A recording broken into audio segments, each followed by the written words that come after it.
going to just let everything fall where they may.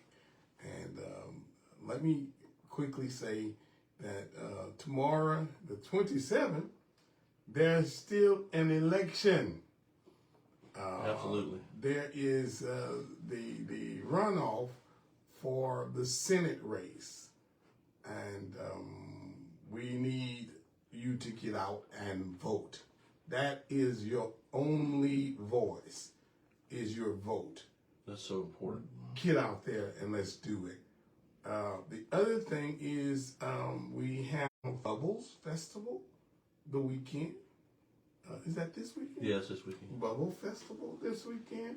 We got the Zydeco out at the fair. Truck Festival this weekend.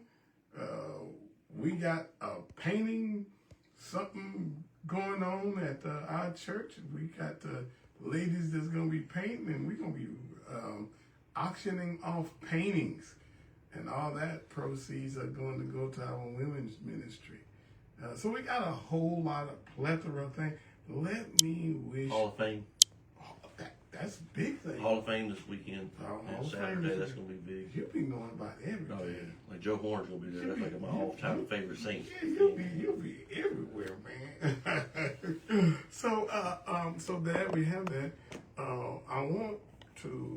I don't know the two men who lost their lives on Highway 175. Mm-hmm. Their families. Right. I want to. And Glow Jones, Mama Joe. Yes. She passed away, so. And also Lawrence Dorsey. Mm-hmm. Yeah, man, that was my boy. Yeah. So our heart goes out to all of the bereaved families. And if you have birthday, happy birthday to you. Happy birthday to you. And so, listen, let's start this segment off like we always do, though. Right. Lord God, how we thank you. How we praise, glorify, magnify, and lift you up. For this is the day that you've made, and it wasn't because we've been so good that we've done everything you told us to do, but it's those two sisters, Grace and Mercy, that has been so faithful to us.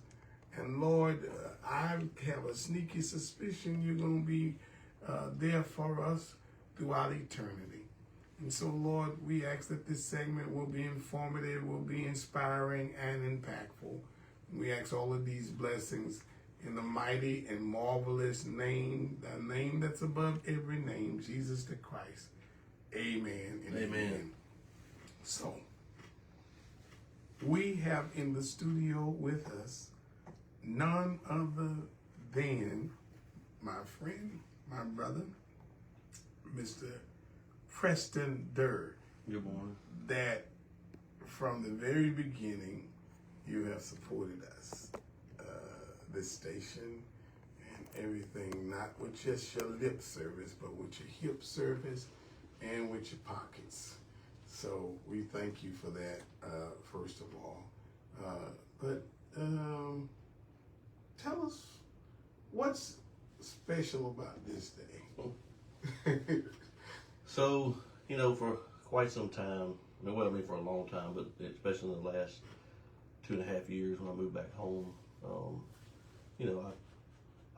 I've always had the desire, the dream as a kid that became reality that hopefully becomes the future. So I guess I can say officially today, but Thursday, July the 2nd, 5:30 at the Riverside Reserve, I'll launch my campaign for 2027.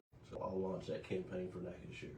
So you are going to be a candidate for the Natchitoches Parish Sheriff Office? Yes. All right. So,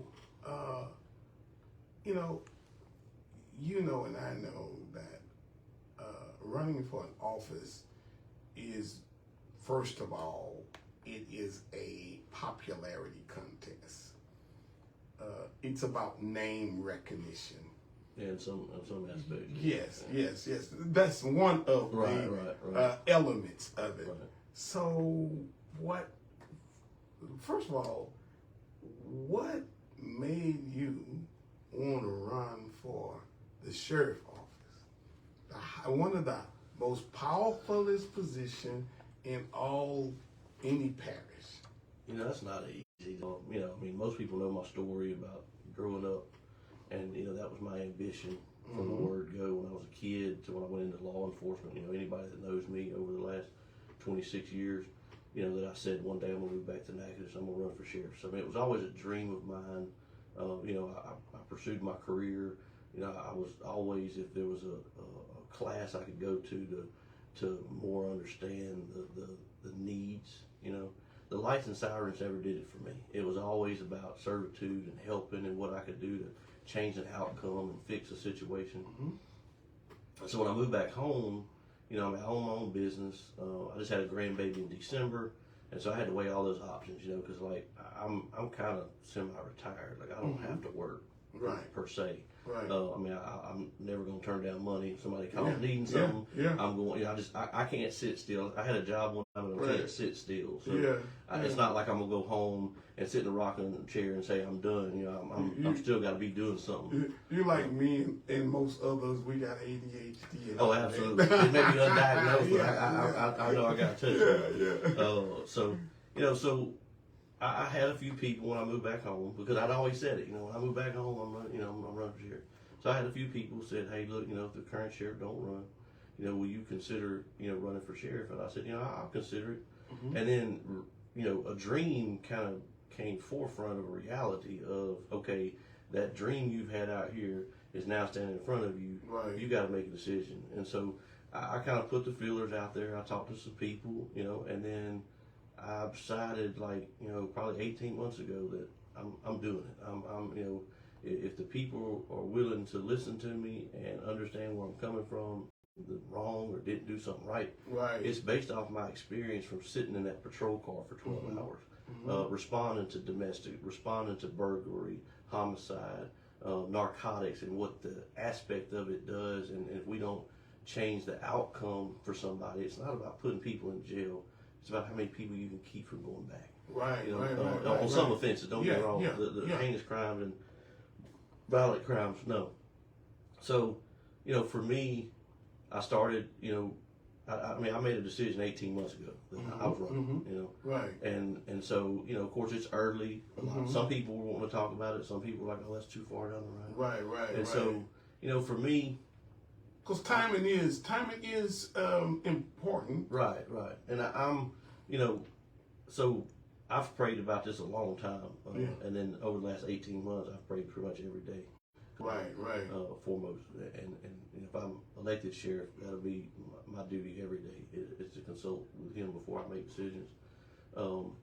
But for me, the timing, Natchitoches Parish is huge. Especially when you get in a rural area, you might be 12 miles before the next town. And then there's, you got all these different rumors. Oh, this person may run, this person may not run. I heard this, and so I was raised, early bird gets the worm. I just saw Robin, literally getting a worm this morning. So I was always taught that, and then I was taught about don't talk about it, be about it. So if you're going to commit to something, nobody wants to hear, well, I may run or I haven't made a decision. Nobody's going to commit to that because you're not committed. So I just felt like, with it being a year from qualifying, I didn't feel like that was too early.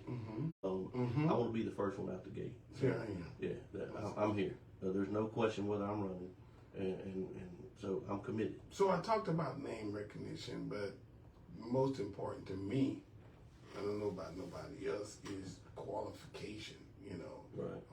What makes you qualified? How long have you been in law enforcement now? Right at a little over 26 years. Okay. So, I've started from every position. So you're not a novice then? No.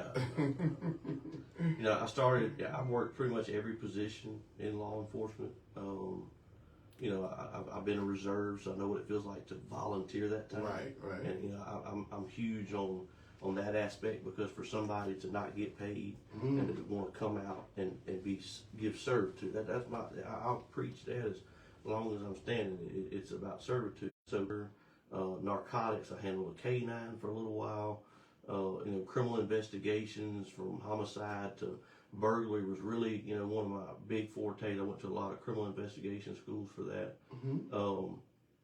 And then community policing and juvenile reform, and then the elderly. We got a lot of elderly people that, they may live here alone and people don't check on them, and so I'm big in that aspect. So I got a lot of diversity in law enforcement because I was, I come from smaller departments in the very beginning, and so I was, I didn't let that make that a minus. I went to every training I could possibly go to because I wanted to be self-sufficient, that I didn't have to call the sheriff's office to work, and so I got along with the detectives where I worked at in the parish, and so it was, they used to have to come in and work those calls, and then when I came to see, the last 26 years I've tried to, wherever I saw a need to fix, that's what the training I went after. And so, name recognition. The other thing is platform. Right. What type of platform is it that you're wanting others to get behind? Right. How important is that? And I know perhaps you'll elaborate more on that as time approaches, and more than likely, I know on the July the second. The platform is huge. I feel like what your principles and what your beliefs and your vision, if you can show them that, Right. and make them feel it, and understand where you're coming out the gate. Right. So I've had people say, well, tell me what you're going to do, and I'm like, I'll let you know what date. Right. So now, that kind of date just kind of fell where it fell, and so, July the 2nd, I'm letting it all out. Like everything that I have a vision for, Right. The things I want to do, the things I want to implement, and like I said, this has nothing to do with the former administration, the current administration, anybody in law enforcement. These ideas and the visions I have, number one, they've worked in the past. Right. Number two, I've seen them in other areas be successful, and it's based off my experience. It comes from sitting in a patrol car 12 hours and understanding if you just sit up and wait for a call to come in and you respond, then you're not, if you're not rolling down your windows and start from an administrative end. Right.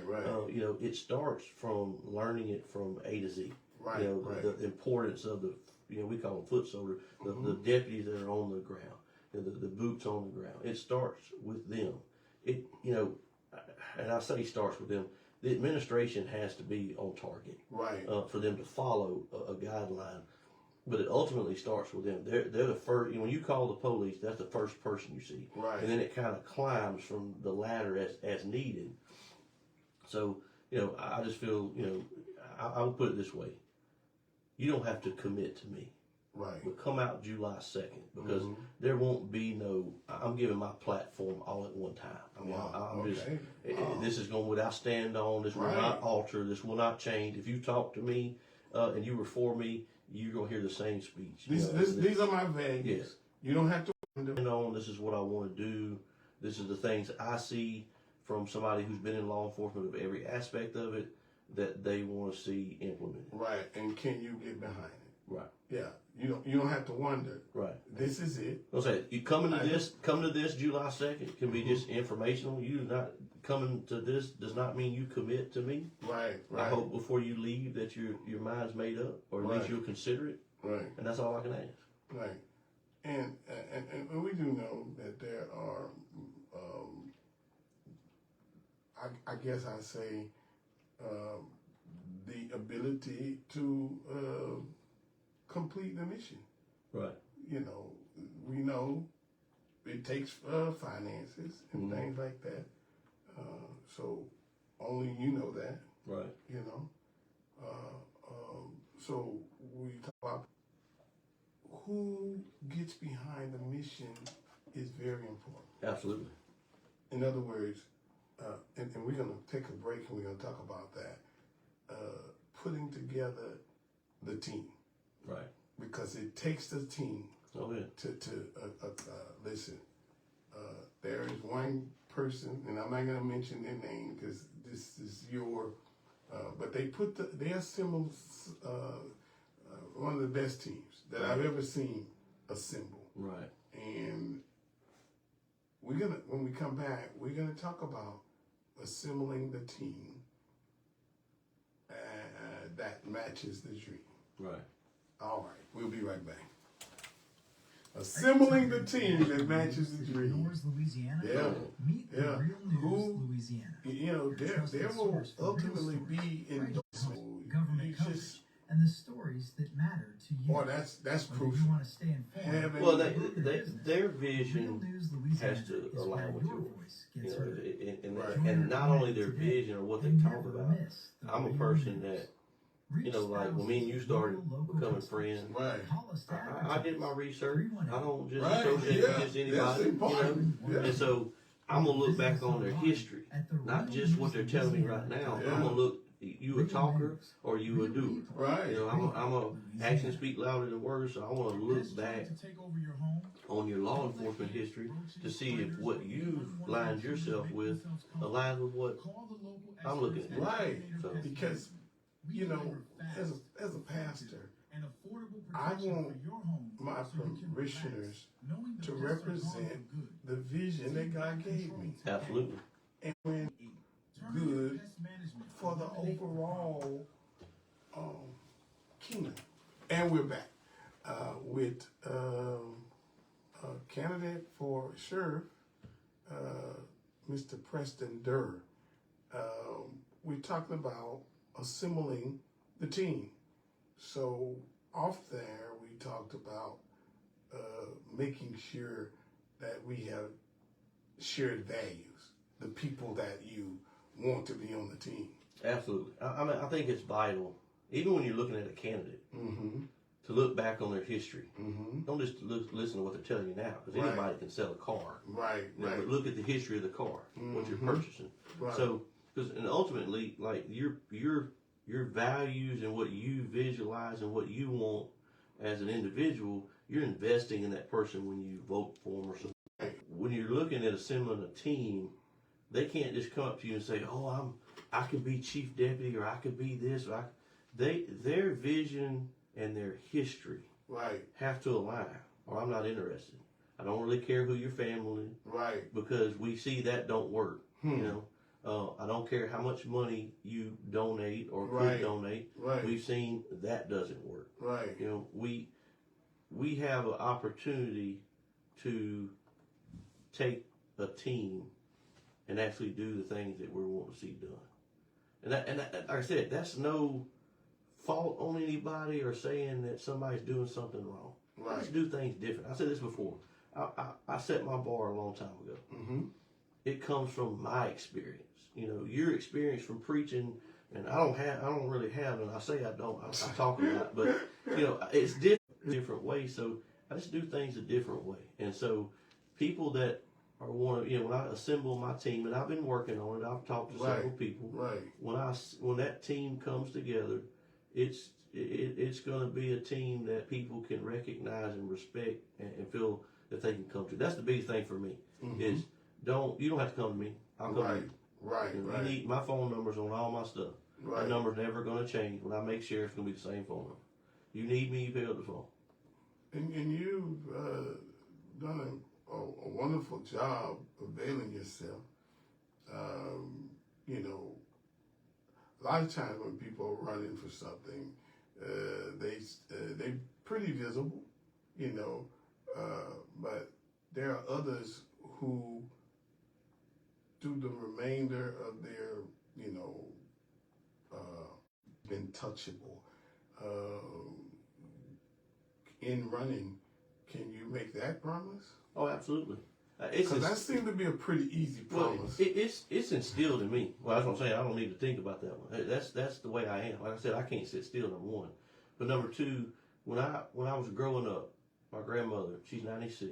that's her biggest disappointment is that she can't serve other people as much as she'd like to anymore. Right. But God's using her, always has.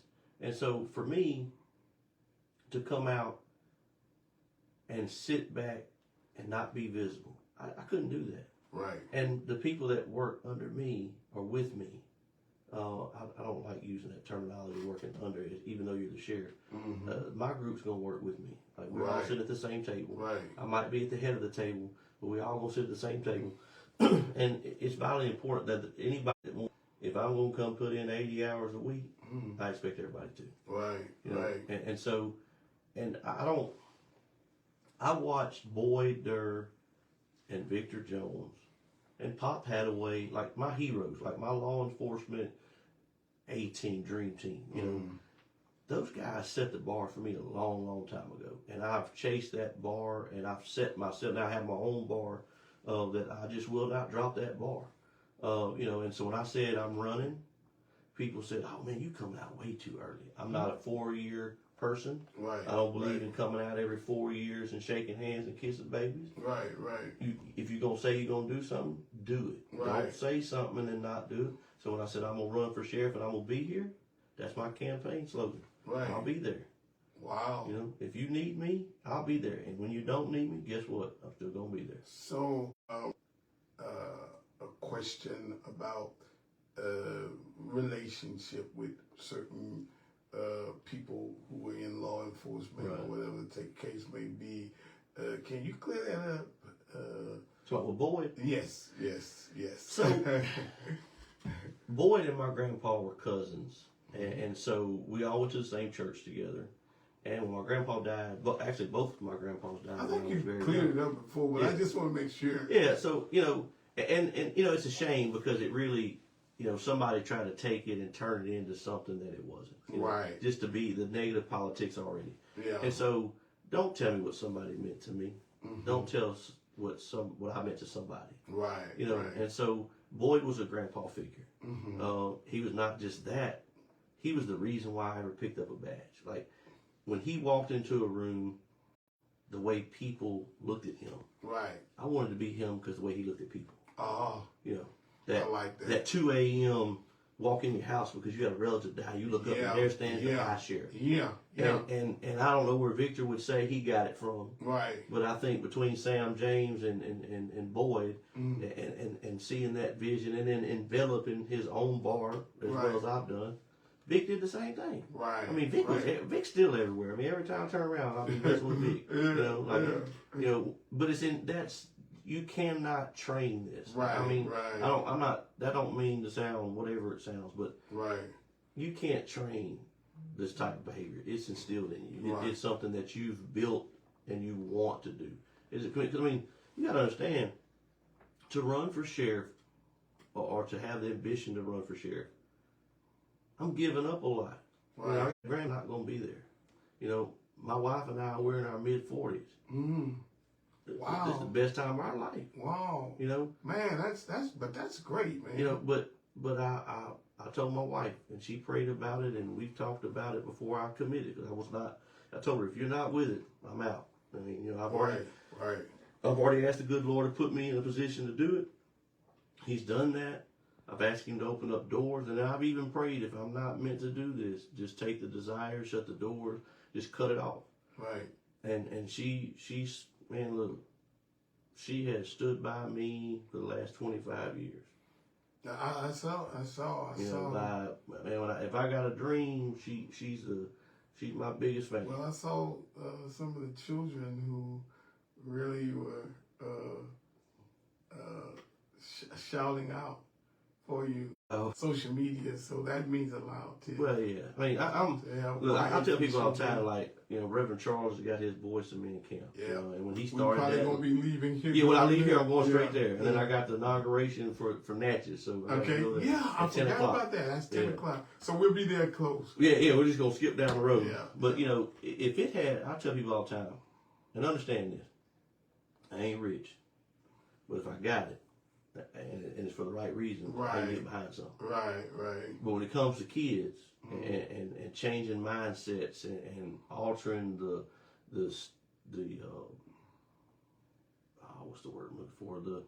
The status of everything.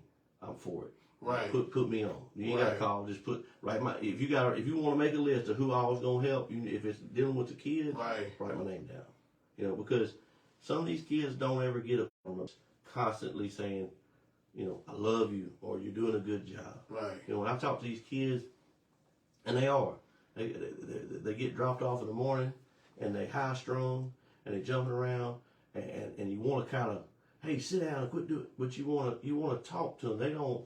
You want to be a positive impact in that. And so, Pastor Charles is, like I told him, oh man, it's amazing. It's amazing.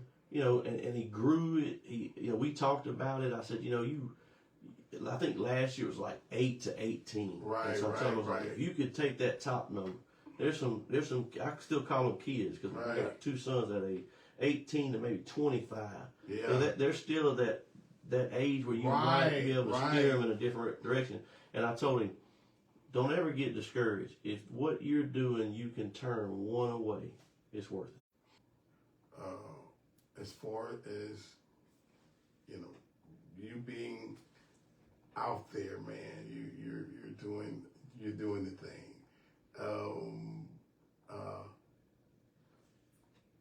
Where were you raised at, man? So I know. I was born at Natchitoches Hospital. Okay. All my family's from here. Okay. From everywhere from so my home place is Natchez. Yeah. Old River Road. Okay. My grandma's 96. She still lives there. We was in the barn that y'all used to break into. Oh man, yeah. Sorry, Mr. Durr. So when we were kids, we lived on Old River Road, and so we went, Tuesday out there to Dale Acres. Yeah. And that's some of my funnest memories as a kid because my grandma used to when my grandpa died, we were young. And so my oldest brothers, they would be able to ride the four-wheelers and we would get on the ride. Go past this bridge so we would go past the bridge and ride down to where the horse barn was at and park on the shoulder road because the horses would stick their heads out. You go up there. Yeah. And so like the old man would come out. Now get away from them horses, they'll bite your arm off. Ask Philip Remo, because Philip lived on the other side of it, and the horse really did bite his arm off. So that was fun yesterday, or Tuesday, going and like reliving childhood and watching the horses. I love horses. I don't have none. I hope one day when I decide to graze the pasture, I have a few just to look at and take care of. I probably won't ride no more, but I ain't with that. I tell my brother Al Jr. I said, look, if they can't make no money from me, keep them mules where they at, You gonna stick to shepherds? That's right. I'm gonna stick to German shepherds and about to get out of there. But anyway, it's an invitation to come out and hear more about the platform of I was going to say something that I was not supposed to say. But Preston Durr is going to have his inauguration or his campaign announcement. The inauguration hopefully comes next year. I'm sorry, I keep saying something I ain't got no business saying. But anyway, we're going to be right back. Did I say inauguration? I'm sorry, man. Yeah, you were at a I was time. about to say something else. Yeah, but you remember the time I come to church and you said, "Oh, I'm glad to have Sheriff elect." Yeah, that's what I almost said. I almost said that. Hey, you talking to Ben? I'm all right with it. But I ain't. Not, you don't mind me being in trouble. Tell the truth. Good trouble. Good trouble. I'm gonna be in trouble when I leave, probably. So. Anyway, man, but listen. I have no problem with current sheriff. Yeah, I don't have no problem. I don't have no problem with whoever gonna run. Thing of it is, whomever get behind. I hope we don't get behind people because of just money. Because here's my thing. Where's that guy? Too many. Like what we gonna have. What we gonna have? I think we're gonna have. And I may be wrong, but I think Miss Letlow is going to beat Mr. Flemings, all because of this money. It's gonna be about money. But we're back. And I said a few words that if it offended somebody, I really apologize because that was not intentional. I promise you it wasn't. Because I know we have a year to go, but Mr. Preston Durr, and I'm trying to be both politically correct and take out the fact that Preston is a friend of mine. Other names that have been mentioned are friends of mine. But when I make my choice of who I will support, it will not be because of whether you're my friend or not. Right. It will be because that's just me. Right. I'm looking at the future of where we're going. And I really believe that law enforcement can't stay the way it is. Oh, I agree. We have to look at the field right now. What people are leaving being in law enforcement because of negative stuff. Well, there's a gap. Yeah, right. There's a gap, but you got to be there's got to be. Well, I mean, look at people in church. Mm-hmm. You know, when we were kids, there was no question what you were doing on Sunday. Right. So there was no right. But you as a pastor, you have to figure out a way to start trying to get the congregation to come back to church. Come on. So in law enforcement, you can just nag it. This is really nationally. Right. Be the gap. Right. Fill in the gap. Step in the gap. Be that. But you can only do that if you're out there. Right. You have to. You can't respond to the community. You have to be a part of it. You have to be. You have to be that Victor Jones. You have to be that boy Durr, that Pop Hadaway. That you're seen. You're visible. You know what's going on in the community, not because somebody picked up the phone and told you. It's because you're at that meeting. Right. You went to that neighborhood watch. You went to a birthday like you. And I know the sheriff cannot be everywhere. Right. And that's a hard job. Right. And I can tell you. And if anybody says anything different, I mean, that's just naive. Right. There's going to be things that I'm like, I didn't know they had to do this. Right. I didn't know this was a part of it. Right. You know, because when I made police chief, that was like one of the first things. I remember calling Boyd going, you're going to have to help me. Right. Now, with the sheriff's seat over the years, because I was very young when I got to be police chief, over the years of experience, I'm ready for the sheriff's seat, but I will throw that respect to there's going to be things that I'm going to go, whoo, man. Well, remember when you was kids, and your parents would tell you something, and you look at them and be like, and then you got 23, and you got to call your daddy and be like, hey, need to let you know, I'm sorry. You know, that's right. Because my son's doing it now. He got a little girl, so he's probably going, just keep your phone on, because I'm probably going to call you a lot. So it does. I don't want to, as I said, what I'm running on, I went to the current sheriff. I talked to him before, let him know what I wanted to do. Right. He has a right as a current sheriff. Right. And respect to that. Right. That he'll make a decision on what he's doing at his given time. Because listen, I didn't know whether the current sheriff is going to run or not.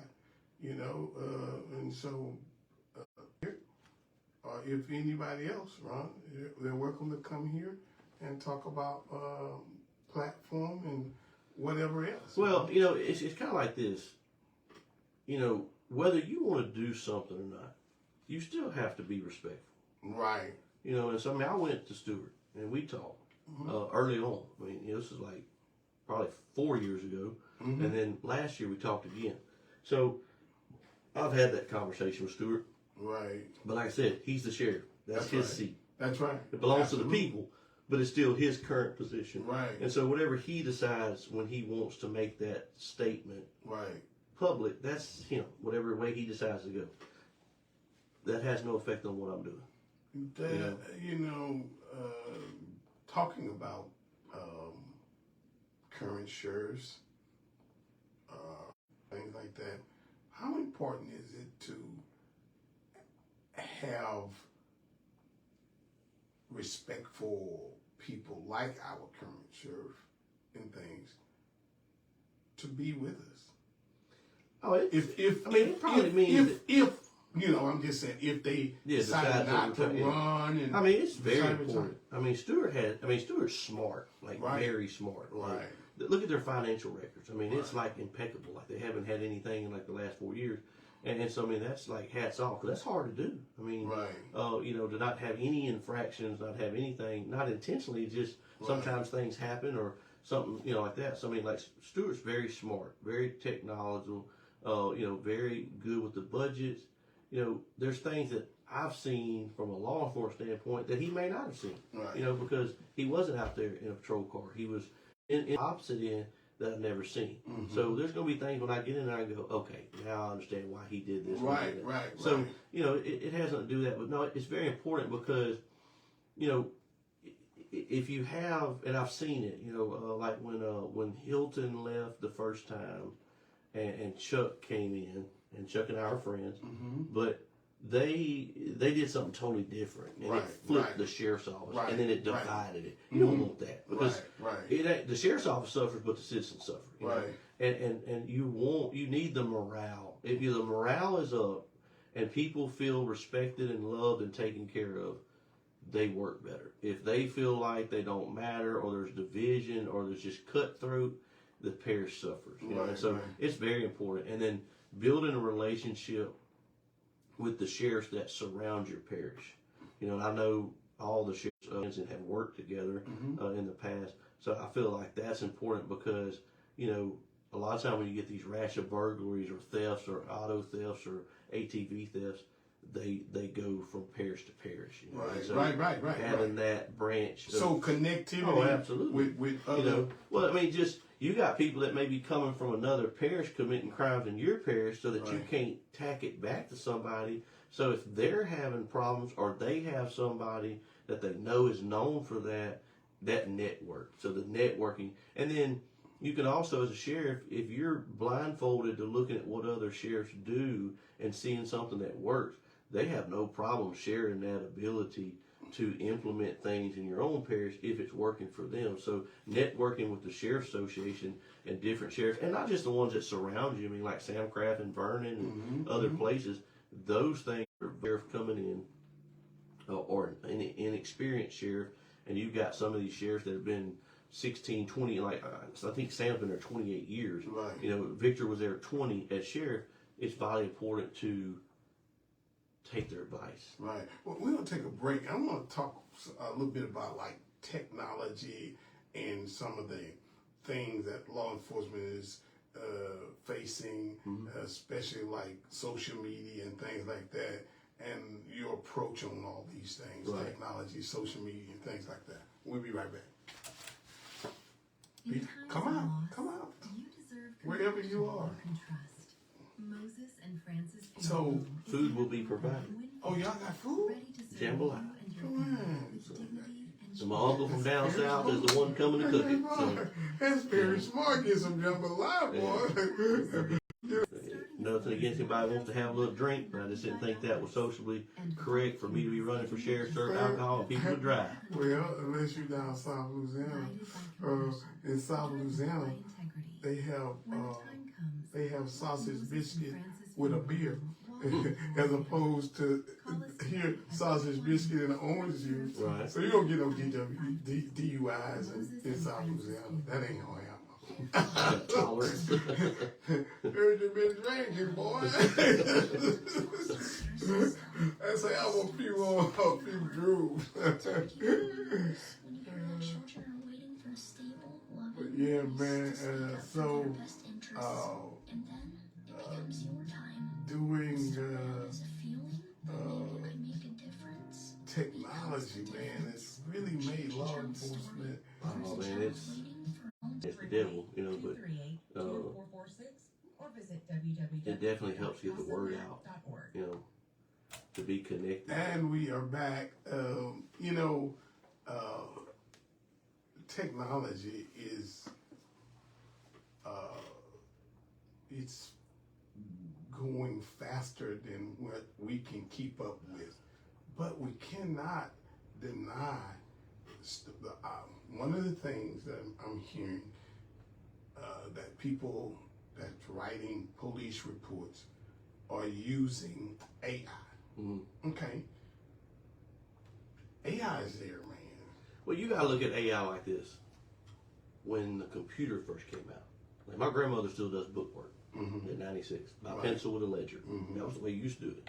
And people went to, their QuickBooks and their computer, adapting to the change. So like AI is very useful. Like 'cause in the beginning, I was like, man, I ain't doing all that. Right. Like I ain't gonna lie. Anybody got a problem with it? I don't care. Right, This was made off of AI. I took what I wanted, the pictures I had, and asked them to format a campaign announcement, and that's but what then they when came you up look at it and you see, well, no, that's not what I want.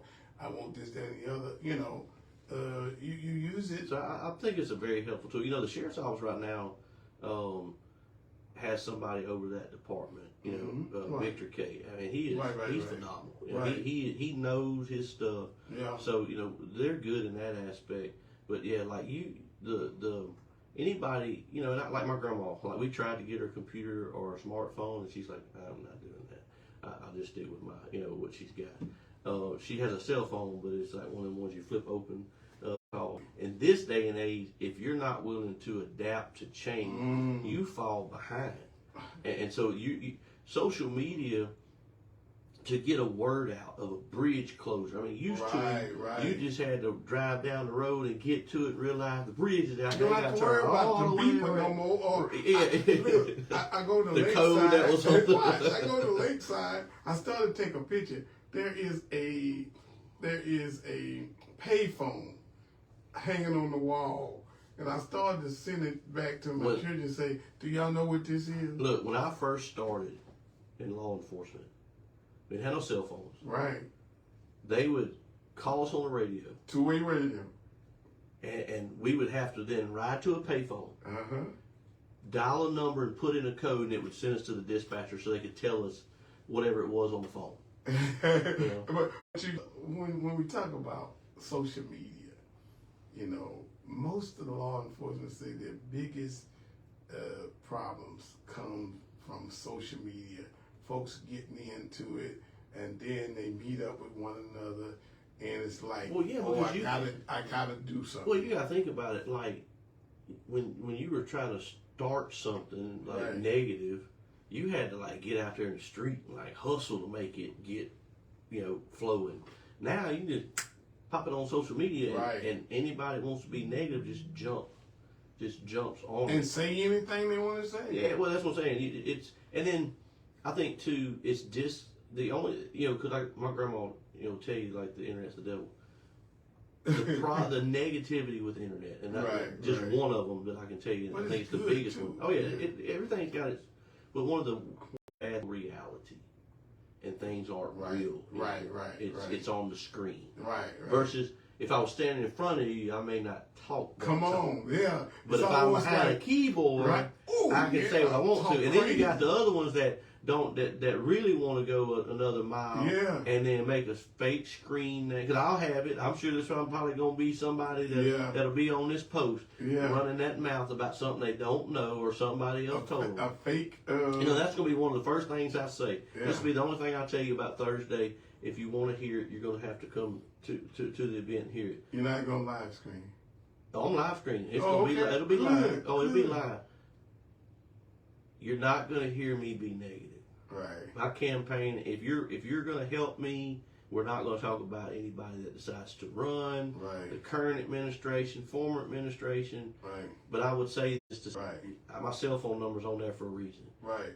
Call me. Call me. But at the same time, understand the source. Do your homework. Right. When you're voting for somebody, don't vote because you know their last name.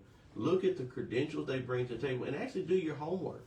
By the way, you can't get a conviction on a person on I heard. Oh, absolutely. No.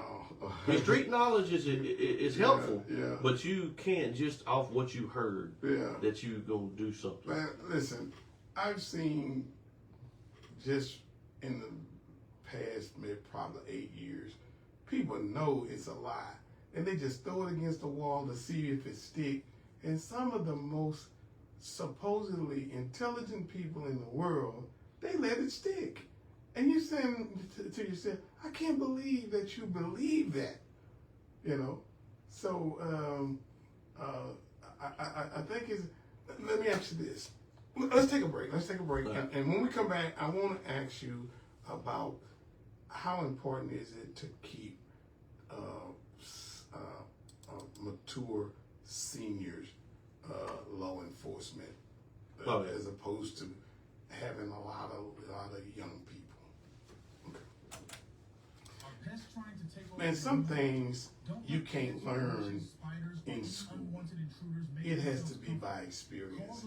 Oh, And yeah. one of those things is when you're having to make a split-second decision, especially you got these kids nowadays, even like what we was dealing with this Right. week.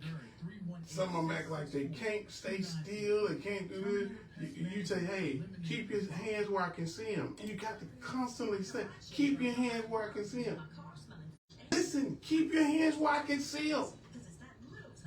Because you've been trained certain ways, you know.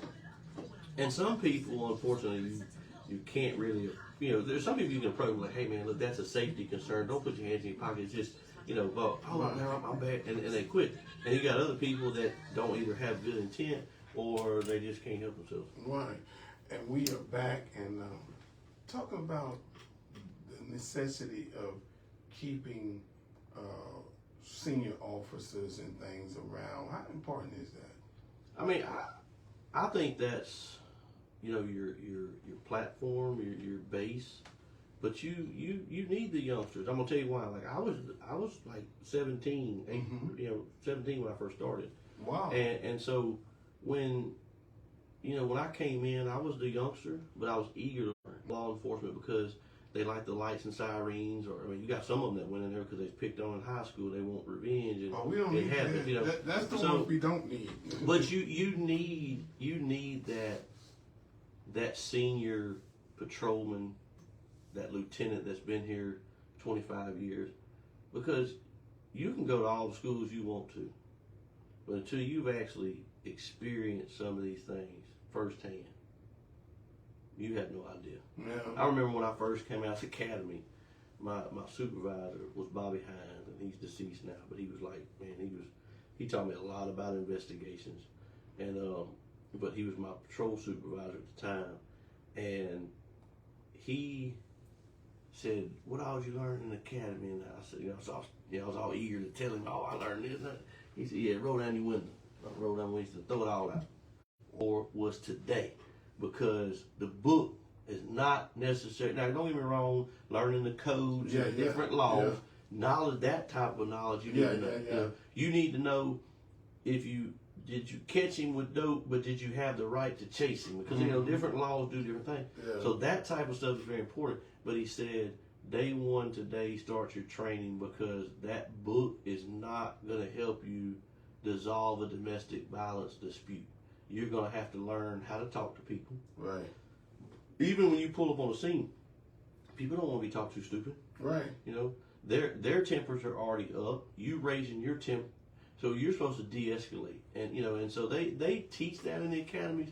But until you're standing in front of somebody hollering at you, and your first reaction is you want to kind of, get a little, who you talking to. Right. But if you learn to say, hey, man, that's on. Now you got some of them that don't care. Right. And then you got to do what you got to do on that end. But the general is to de-escalate. So the seasoned officers, they've learned from their mistakes. I did.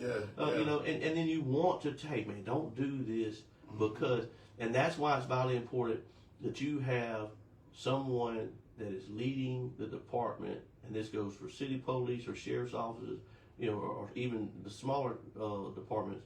You have somebody who's diverse in all areas as much as possible. Sometimes you don't have a candidate that has that, but enough training that if I send you out to do a job, I can know if you did it right or not. Right. But if I don't know if you did it right or not, I mean that can be detrimental to a department. Yeah, but I think that continual education. Investigation school, like July or August, I continue to go to different things, because things change, the laws change, the way like I said, if you're not willing to change, then you're gonna get left behind.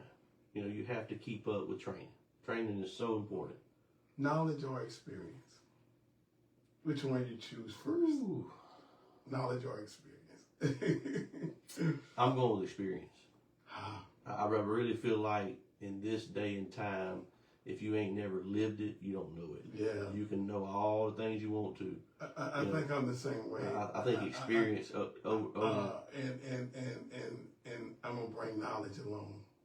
Yeah. I'm gonna choose experience and tell knowledge to come along Yeah. because I want to teach knowledge. Well, that's like, okay, my dad's been doing consultant work for the whole United States. It used to be Pilgrim's Pride or Pilgrim Country, whatever it was. But I think Pilgrim's Pride. Like, he don't have no degree, but they call him a corporate engineer. Wow. He's the fix-it. Like Yeah. I call him a finger pointer. Because Yeah. like they call Yeah. him to, like, he's in Gainesville or where he's at now. He comes and he fixes problems.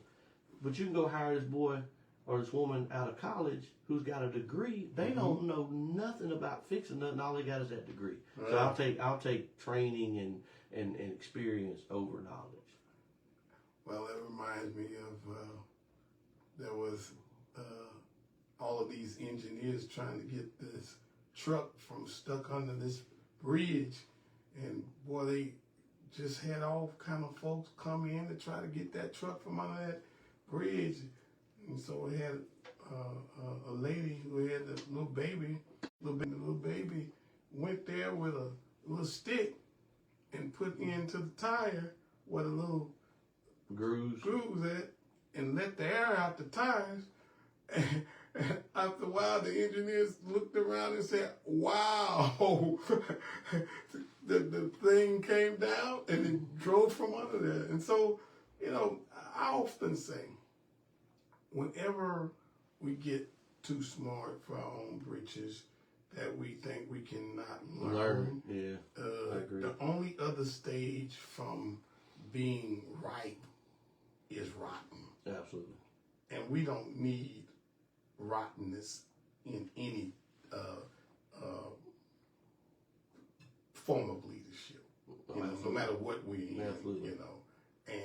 And let me just encourage people to understand.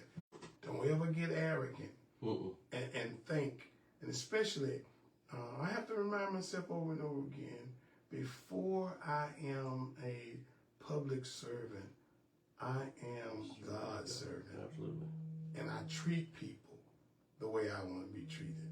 You know, I don't mistreat folk and do things because you did this to me. I'm gonna turn around and do it to you, because God is never pleased with being vindictive.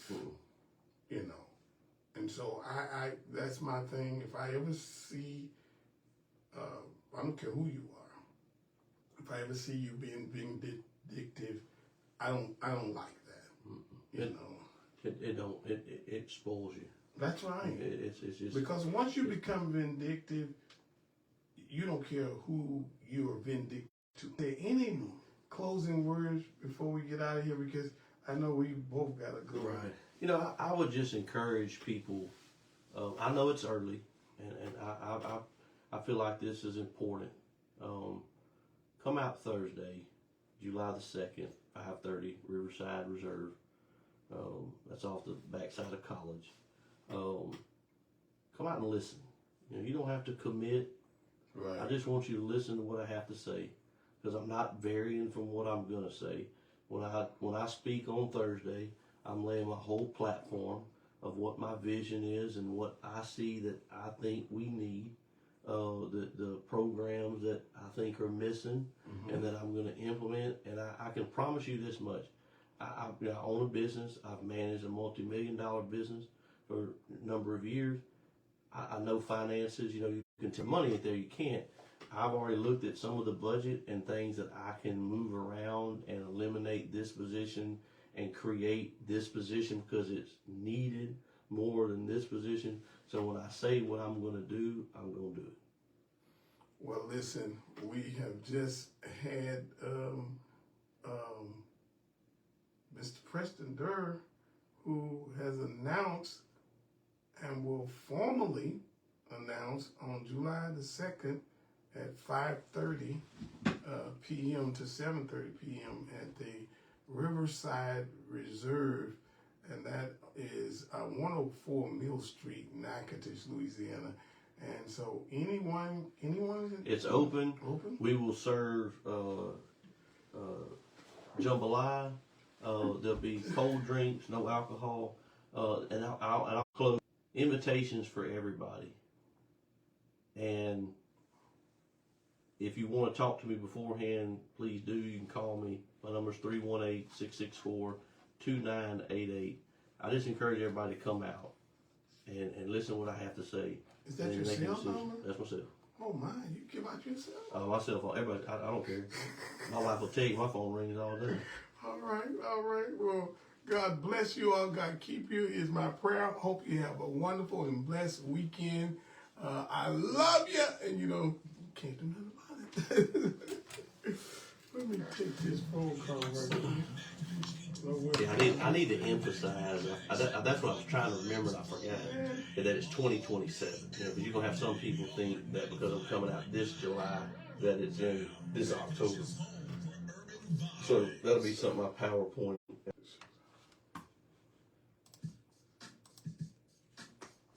Well, my Help boy, me leave without writing you that. my boy going off on Donald Trump. That's Bill Cassidy. I told him they was upset till he finally got the kahunas. I said he had kahunas when he voted to impeach him, but y'all didn't like it. Shucks. Same ones who the president is endorsing. Anyway, we got a good picture? Right here? Right here? We'll get one. Or we'll get the one. Okay.